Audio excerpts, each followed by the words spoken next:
Nearly a quarter century after the original PlayStation made its debut in America, way back in 1995, it's coming back this December as a classic.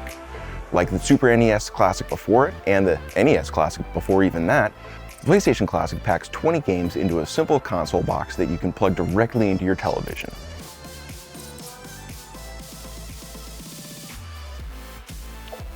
So the game selection is a bit of a mixed bag. Final Fantasy VII, Rainbow Six, the original Grand Theft Auto, which apparently is just like playing Zelda but in a car, Metal Gear Solid, Resident Evil, and even Rayman.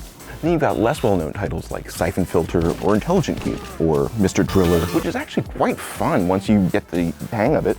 Now what you won't find are some other beloved titles like Tomb Raider or Crash Bandicoot. There's no Gran Turismo, but you do have Ridge Racer 4. There's no Tony Hawk, but you can play Cool Borders 2. The PlayStation Classic is everything you loved about the late 90s in one single console. Specifically, a lack of thumbsticks and a fixed camera angle for pretty much every game. Now, the lack of thumbsticks isn't a total deal breaker.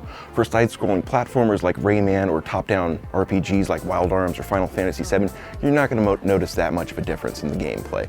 But for intense games like Twisted Metal or Cool Borders 2, where you really need that extra fidelity of control and movement, you're going to notice it. Instead, you're going to have to just deal with a 4-point D-pad.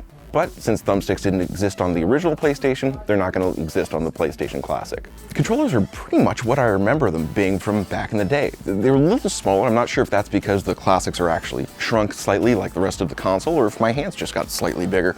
The D-pad was responsive, the button actions were clean, and for the most part, everything worked as I remembered it from back in the day. Now, despite the limitations that were inherent in the original PlayStation, it is actually really fun. And if you were a fan of the original games that we just talked about, you're going to be in for a treat. Now, I haven't played Rayman in close to 20 years, but I can still remember all the secret paths and hidden prizes from the first couple of levels. And playing through on the PlayStation Classic today really made me feel like I was a sophomore in high school again. Oh God, I'm old.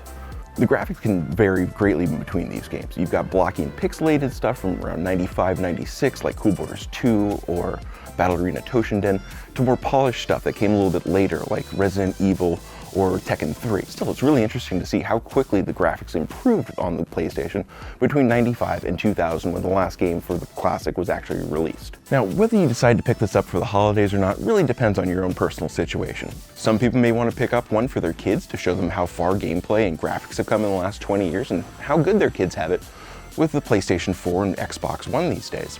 Some people just enjoy classic games like Metal Gear Solid or the original Grand Theft Auto.